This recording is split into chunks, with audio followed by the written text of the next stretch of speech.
Hi, it's the Lipstick Gal. Thank you so much for watching today.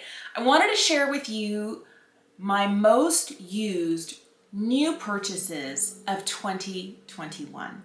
Now, these aren't like my most used purchases because I have a lot of favorites. And if you're interested in seeing that, let me know in the comments down below. I buy a lot of eyeshadow, I buy a lot of lip products, and I'm gonna do a separate video for each of those categories, but this is everything that does not fall into lip products and eyeshadows.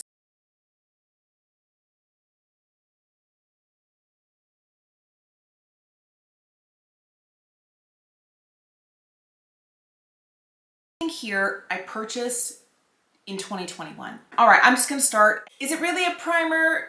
No. Do I use it like one? Yes. This is right here. This is the Eldridge Elevated Glow. This is the lightest shade she makes in Crystal Nebula.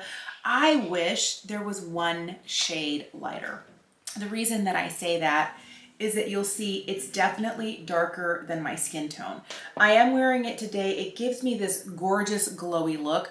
I have it on underneath my foundation and then tapped over the top.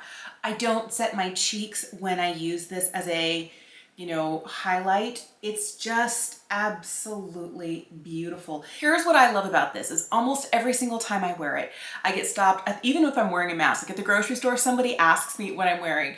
When I'm picking up my kids from school, one of the moms will text me, from the next car over. I will run into, like complete strangers stop me and say, what are you wearing? Your skin is glowing. And it's this. I mean, it's beautiful. I love it. I did try quite a few foundations this year. Some were too matte, some were too heavy, some were, just they sat on my skin and they didn't look beautiful, or they looked beautiful and then halfway through the day they're like, goodbye, and they start to just like disappear. These are the ones that I feel like give me that beautiful skin-like finish that at my age, in my late 40s, I need, but also aren't going to be so sheer and like lightweight that why bother? All right, so the first one, and this is the one that I have loved the longest, it's this. This is the Double Wear Sheer Long Wear Foundation.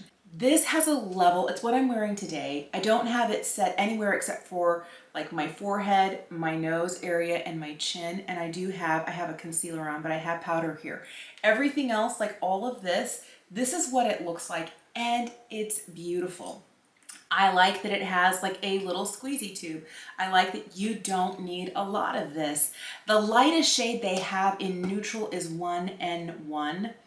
And normally that shade in Double Wear is definitely too dark. I wear shade 1N0 in Double Wear, but because this is lighter weight, it just blends so beautifully. It's just, I don't know, it's beautiful, and it has that glowy, it looks like natural skin. That's what I'm gonna say. The one thing that I will tell you is, since I have combo skin and I have a lot of oils that appear on my nose, halfway through the day, like let's say I put it on like 8 or 9 in the morning, by about 3 o'clock, it would really do better with a little bit of powder across the nose, in the corners of my nose, and during the summertime, a little bit here and a little bit here. I don't need a lot, just a little dusting. And I've noticed as the temperatures drop, I don't need to worry about my chin and my forehead. It's mostly just across my nose because the oils do come to the surface. Now, the other foundation that I have really enjoyed, and I've been wearing it every day since it came, which I feel like says a lot. And it's this. It's the Eldridge, the foundation. This is expensive. It's $61. I feel like the shade match, I wear shade 2, is perfect for me. And there is no difference between here and here. And I can wear like a V-neck sweater and I don't have to worry about, blending a little bit of bronzer down my neck and kind of fading it from like darker to lighter. I don't have to play any visual tricks to get this foundation to look perfect. And I forget sometimes how often I have to play makeup visual tricks to get, makeup here to match like my neck and my chest. But this foundation, today is the first day since this arrived that I haven't been wearing it. Now, I don't wear makeup every day, but on the days that I'm wearing makeup, I've been wearing this. And my complaint in that video that I did, if you're interested, I will link it for you below. was that it was so expensive. And someone pointed out to me, hey, wait a minute, didn't you just say that it pumps out smaller pumps and that you waste less of it because a full pump of anything else you end up wiping off and throwing away? But this having a more petite pump, it's beautiful. But what I love about it is it does have you can spread it on with your fingers, but I can't tell the difference between my skin tone and where the foundation is. I love this stuff. For the last couple of years, I have been a Charlotte Tilbury Magic Vanish corrector sort of person. This little guy here, I think I got this in 2018, I think 2018, was it 2019? And it's a really good corrector. You can see mine is nearly gone and it's messy because she's been used. But since I had hit pan, I wanted to try something else. And I thought about this. This is Beauty Pie's Super Luminous Under Eye Genius. This is a really glowy, almost pink toned product. That's a swatch of it right there. It's the perfect color for me because it has a little bit of peach, but it does have some, you know, really brightening, correcting properties to it. And as I tap it out, it just disappears. I feel like it gives me just enough like color correction for the darkness under my eyes. Since this arrived, it actually has been the one that I habitually reach for. It's become a habit for me. This is great. If you have this, I'm not saying you need to change, but what I love is the price difference. This is in the 20s and this cost me less than $10. I don't know what it is now. Beauty Pie prices change depending on shipping, depending on the price of the container they put things in. Like their prices fluctuate because they're kind of like a beauty warehouse. This is always going to be the same price until they bump up the price, but this is still like half the price and I think that's amazing. So I tried 2 concealers this year, neither which are brand new. They've both been around for a while, and this is the first year that I tried them. My criteria is I'm looking for something that is a little bit hydrating. I don't need like an under eye cream in concealer form. I want something that's slightly hydrating, that's not gonna be matte, because anything matte under my eyes, I can't anymore. You know, 47 is like, no, not anymore. Please don't do that to me. Unless you wanna look like 147. And that's what it does. It really ages me. So I have to have the right formula. And then I have to make sure that it is one of those that doesn't settle into the crinkles. Now, I'm not saying that these don't settle, but they don't settle as quickly and they're easy to kind of, you know, tap out. That's what I like. The first one that I fell in love with this year is the Glossier Stretch Concealer. It's been around for a long time. It was one of the original launches from Glossier. This is the shade G11, and it is a beautiful shade for me. This is one of those. I have it right here. It's a really great match for my skin. I like this enough that there are days, especially during the summertime and early fall. I am wearing this one today with the Beauty Pie corrector underneath. There were times that I would wear this and then I would use it to, you know, hide my hyperpigmentation spot. You know, I have some other ones like right here. I have redness around my nose. So I would just kind of under the eye and then just perfect a few other places. And I really wouldn't use it as foundation all over, but just kind of to perfect a few imperfections and then a quick layer of powder. This is beautiful. I love it. The other one that really surprised me, and I kind of just picked it up on a whim, it's this. It's Estee Lauder's Double Wear Radiant Concealer. I have the lightest shade. This is the shade 0.5N. It's very bright. This is a little bit lighter than my skin tone, and it is very bright. But what I love about this is even though it is, I would say this is more like a full coverage and this is more medium coverage. So on the day that I don't want to wear like a full beat, I will go for this. But on the days that I want like all the makeup, I reach for this. Since it is radiant, it is a little hydrating, but not like goopy or greasy or overly dewy. Not so much that the product kind of merges in, because I really find that it doesn't do that. It does work best for me if I set it with a light layer of powder, but the coverage that I get from this is absolutely beautiful. The other thing is if I take the time to blend it out, I have a really hard time noticing where full coverage is to where there isn't. And it blends beautifully. So I can wear this on days when I just want concealer and powder. I usually conserve this for the days when I am wearing foundation and powder and concealer and correct and like all the base products. But this has been beautiful, and I realized I have been wearing it so much that the name is wearing off because I grab it here and I twist it. I love this. Those two concealers, I don't know why I didn't know about them, but they're beautiful and they work really well for me and the type of concealing that I want to do, and to have that skin-like look. They're gorgeous. There have been two bronzers that I have really latched onto this year. I've got a lot of beautiful bronzers in my collection. I only kept what I really, really like to use, but two of them just kind of like bubbled straight to the top. One is cream and one is powder, and the powder is this one. This is the Radiance Boosting Face Palette from Wayne Goss. This is the lightest shade. This is light gold. And if you're looking at it, this shade right here, sometimes to me, in the pan, reads a little Oompa Loompa. But when I'm wearing it, oh, it's beautiful. I like that there is a contour shade in here. I already can tell I have a serious dip in the bronzer, but this is what they look like. Now you're seeing that and you go, oh my goodness, it's shimmery. It's not really shimmery. I think the best way to describe this is that when you're using a brush, it's going to be a little bit more diffused, but it has like the subtle radiance that natural skin has. It's not too much. And I know I have a giant swatch here of bronzer. I don't wear it anywhere near that dark, but I use kind of like I just washed it, so I'm glad it's clean, a wispier brush like this. I do also really love using one of Wayne's brushes. This is the number 11. This one works super great for his bronzer. It's the most beautiful. I love it so much. The one that I'm wearing today, and she's dirty and she's always dirty, is the one from M Cosmetics. This is the So Soft.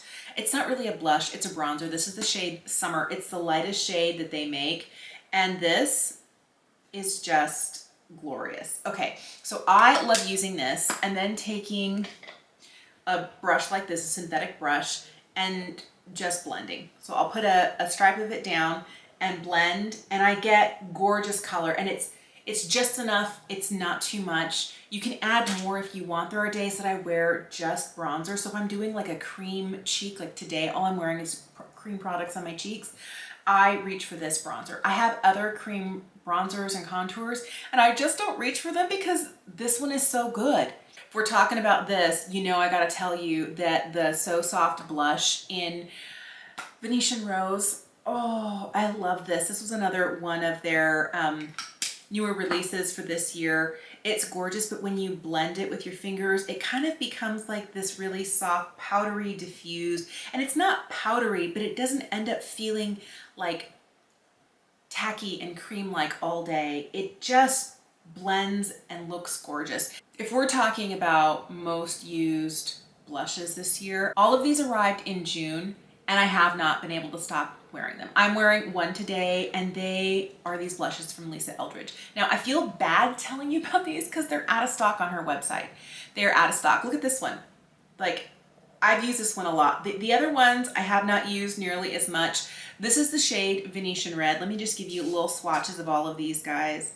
So this first one here is Venetian Red. This one is Island Time, and this one is Dante's Dream. Dante's Dream is what I'm wearing today. I just love how they blend so beautifully. They're not anywhere near as bright or intimidating as they look. So if you like something a little peachier, you would like Island Time. If you want something a little bit more neutral, Dante's Dream is beautiful. But I have been wearing this red. It's a really, really bright red in Venetian Red a ton.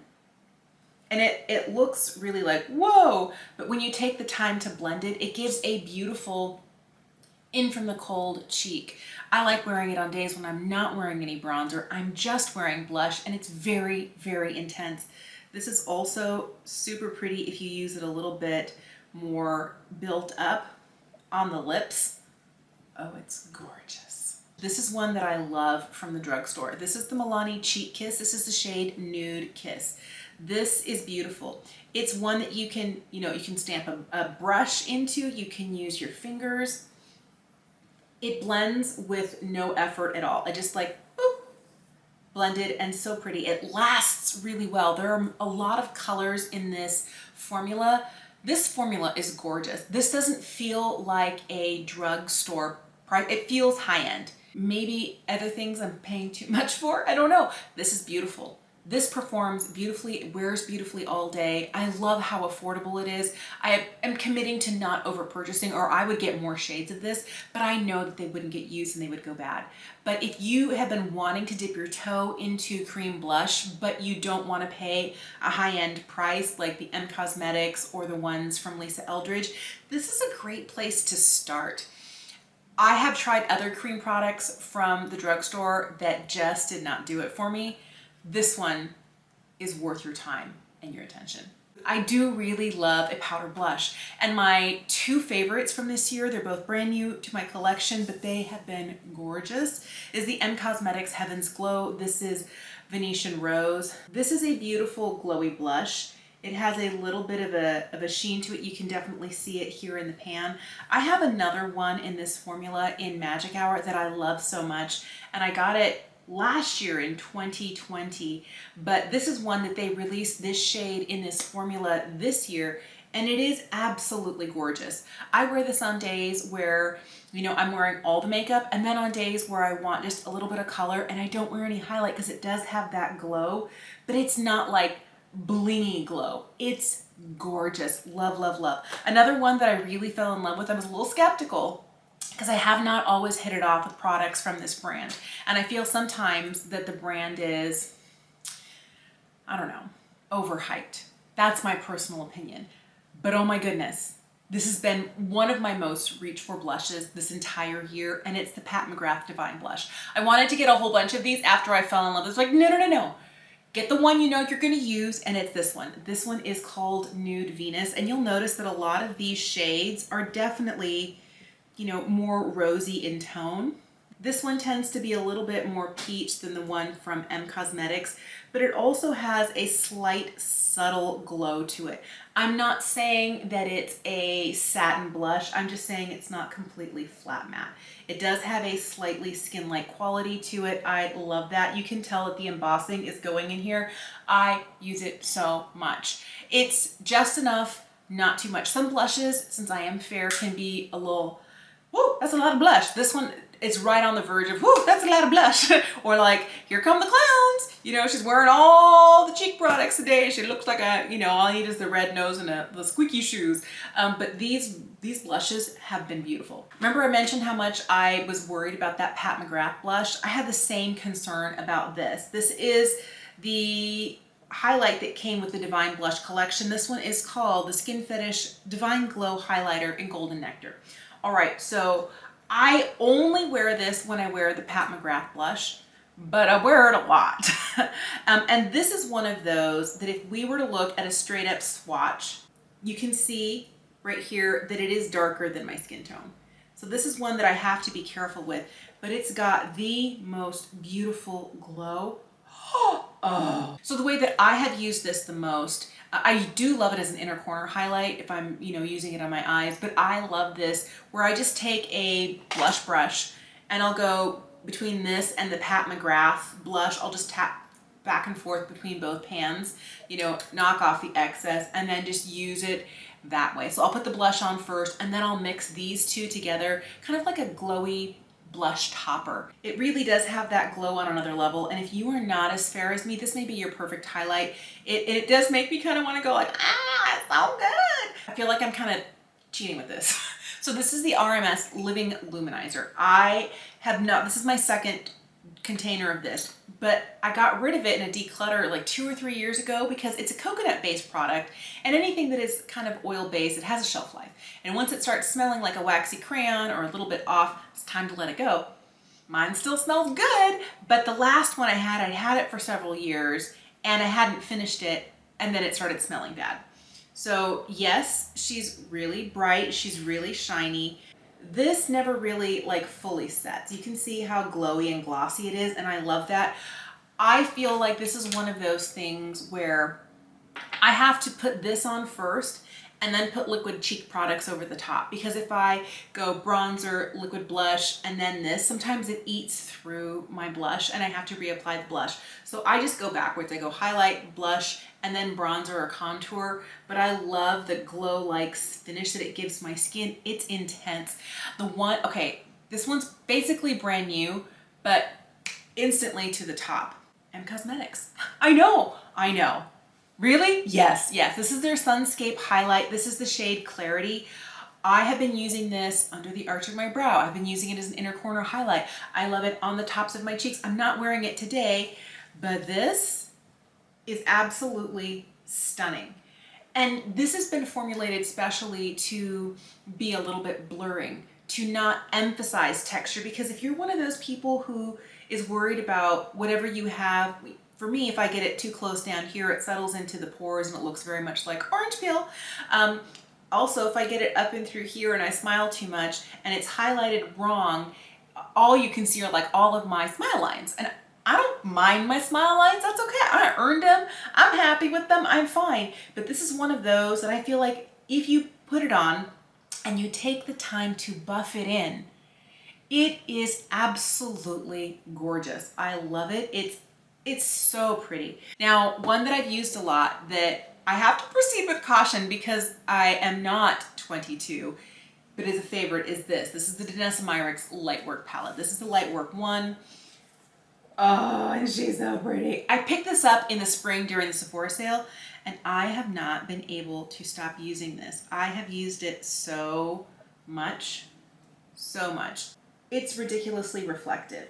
So I never use just one shade. I usually will like take a brush and go all the way across the top, or maybe I'll like do these two here. This is the only shade that I don't use on my fair skin tone. I use it as an eyeshadow. I love using this all over the face. So I'll do a whole eye look with just these shades, put on some liner, some mascara, and then I will use 2 or 3 of these to highlight my face with. Oh, it's just beautiful. This has been a huge surprise. These are so sparkly.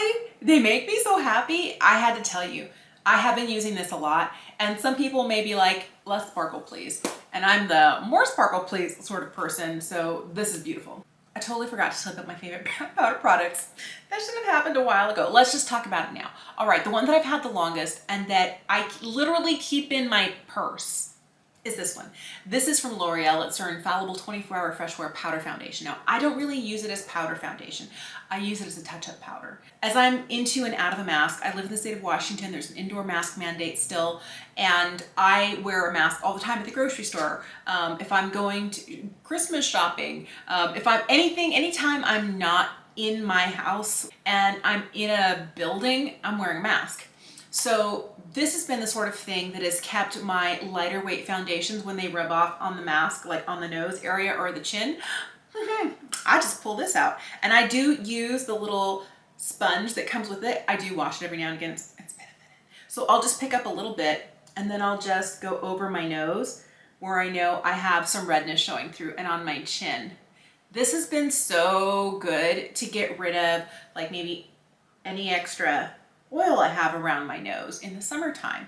But my favorite way to use this has been to use it as touch-up all year long for when I take my mask off and friction of the mask has like worn makeup off in my nose and chin area. This has been great. The one that surprised me the most, I've had this since June and I was like, I'm gonna use it because it's expensive and I bought it, it was $30. Actually, it's a great product.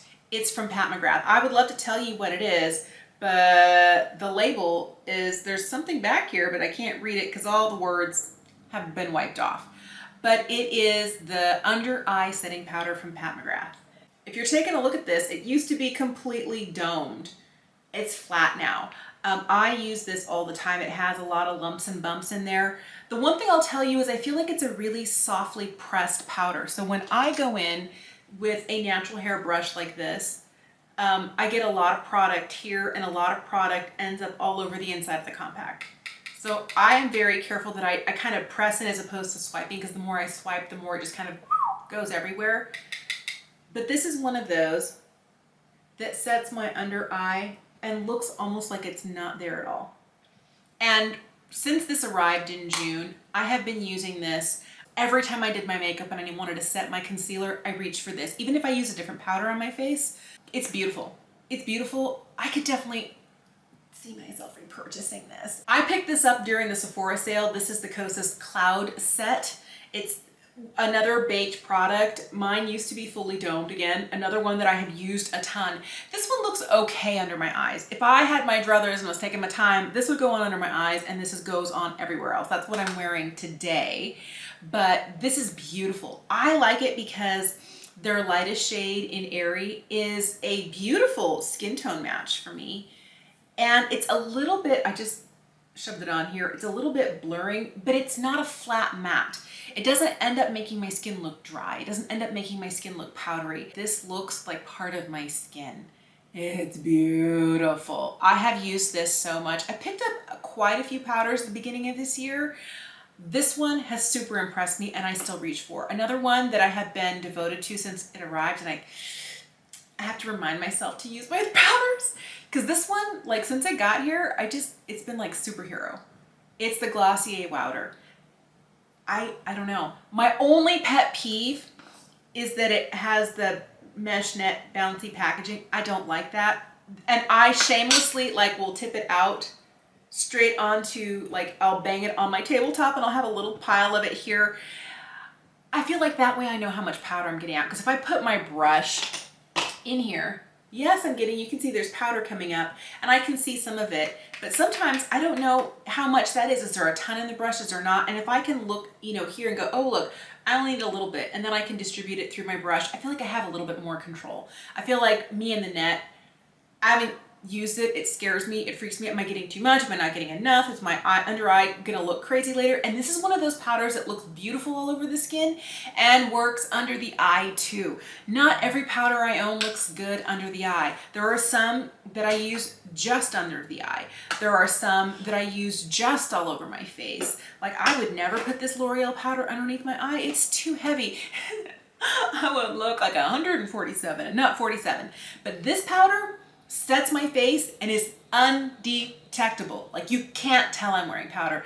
And it does the same thing under the eye. I can even dip a sponge in there and pick up a little bit more and I can't bake, especially under my eye, because then it looks crazy, but I can use a damp sponge to set my under eye with this powder and it doesn't look scary or, oh, what did you do? It looks really good. I have two favorite combos for brows. The one that I'm wearing today is this duo from M Cosmetics, their fine liner pencil and their Micro Fluff sculpting cream. Their brow cream is so good. Okay, so this is what I love. First of all, it has an itty bitty, teeny tiny, skinny wand. There are fibers in this. I use the shade Universal Taupe, and in the pencil I use Dark Taupe. What's special about this pencil, I just ordered 2 more of these, I will not be without, is that this way it looks like a little dash. It looks like a little line. And then this way it looks rectangular. So it's not a circle, it's not an oval, it's literally like a little dash. It is the best for drawing in hair-like strokes. If I draw in hair-like strokes with a round pencil, sometimes it's too obvious. This makes it so easy to draw in those hairs. So I'll go in first with this. It has a spoolie on the other side. I like the spoolie. It's not too rough. It's not too soft. Sometimes if it's not, stiff enough, you can't brush product through. It's great. And then I go through and I back comb my brows with this. So I start here and go this way to deposit product on both the front and back side of my eyebrow hairs. And then I'll take the time to go through, well, I'm right-handed. I'll take the time, so I'll back comb, especially up here in the front, and then I'll take the time to go through and brush them through. It's really great. These are, though, in the $20 range each, so it's a more expensive. If you want a drugstore fantastic duo and you like a pencil and a fiber gel, oh, Elf is so good. So the Elf product is the Ultra Precise Brow Pencil. I use the shade Neutral Brown, and then their Wow Brow Gel. The formula is great. It does also have fibers in it, but I have to be a little bit more careful with this because it has a little bit more bulk and heft, and I can get my brows to look really big and bushy, but they don't start out that way. And sometimes I have more control with that really skinny wand than I do with this one. And I know it's not big. It's not like I'm using a full-on mascara wand. But what I like about it is this is what, $4 or $5? This is $4 or $5. So for under $10, you can get a beautiful brow. Beautiful brow. And I feel like they've got really good color selections. It's not as extensive as NYX. It's definitely not as extensive as like Anastasia or some other high-end brands, but if you're looking for a budget brow, these are beautiful products. I have fallen in love with those this year. The only eyeliner I'm gonna tell you about that I love, and I got it at the beginning of this year. It's been out for a while. It's not a new product. It made me believe that I could do eyeliner again. For the longest time, I never wore eyeliner. That came from the fact that as I hit 40, my eyes started to really water, and I will be tearing out of like the outer corner of my eye all day long. And that can really mess up eyeliner. I stopped wearing winged liner. I still don't really wear winged liner, but I have found some products that I'm able to get to work, because a lot of the stuff that I'd had before just wasn't working and it wasn't worth it, so I quit wearing it. And then at the beginning of this year, in January, I got a kit from M Cosmetics that included one of their Infinite Lip Clouds and this. This is their Illustrative liner. I only buy the shade brown. It's what I'm wearing today. Let me tell you, this is, I quit wearing eyeliner. Like the KVD tattoo liner, the Trooper one, no, it ran. The NYX Epic ink liner, it ran. Like all the things that I was trying, they weren't working. And I love a really skinny, precise, and my favorite thing about this is that it has this brush tip. And the liquid flows down into the tip and you can draw the most precise, beautiful line. This Illustrative liner is so good. I don't want to be without. I refuse. I will not have my favorite things. And when they were on sale, 2 for the price of 1, I'm like, sold. This is my 3rd one this year. And every time I wear eye makeup, without fail, I'll put on this. It's my most reached for liner. The last thing that really changed the game for me this year is this. It's the Pat McGrath's Artistry, Intensifies Artistry Wand. It is basically a click up eye primer. Goes on clear. I don't know why I'm swatching it. Put it right here. But what I love about this is you can use it over your eye and then pat on a really glittery shadow. And I think these are made specifically for the products that come in her giant mothership palettes like this. It not only intensifies these really special colors here, it is a primer, but it keeps it from falling out. Because if you look here, you see all of the sparkles around these last 4 shades here. You see a ton of them down over here. That happens on your face without using this. And there are so many eyeshadows that I love in my collection, but I don't want like all those little sparkles down here. I don't use it just with my Pat McGrath eyeshadows, but I bought it so that I could use those shadows and not end up with sparkle everywhere. It makes such a huge difference. If you have any sparkle fallout from any eyeshadow, that pen is worth it. Hey, thanks so much for watching. I definitely wanted to share with you my favorite new purchases of this year. Some of them were new released this year, and some of them are just ones that have been around for a while that I finally stumbled across and have made a huge difference for me. These are the ones that I habitually reach for as I'm getting ready for the day. I think what I'm planning on doing is doing an eyeshadow ranking. Like, here are all the eyeshadows I bought this year. Let's rank them from worst to best, and that's gonna take some thinking. But then I also wanna do like favorite lip purchases of 2021. Thanks so much for watching today. Let me know what your favorite makeup items have been that you've discovered this year. Things that are brand new to your collection that you just reach for over and over and over again. Thanks for watching. Have an incredible day, and I will see you again soon. Bye.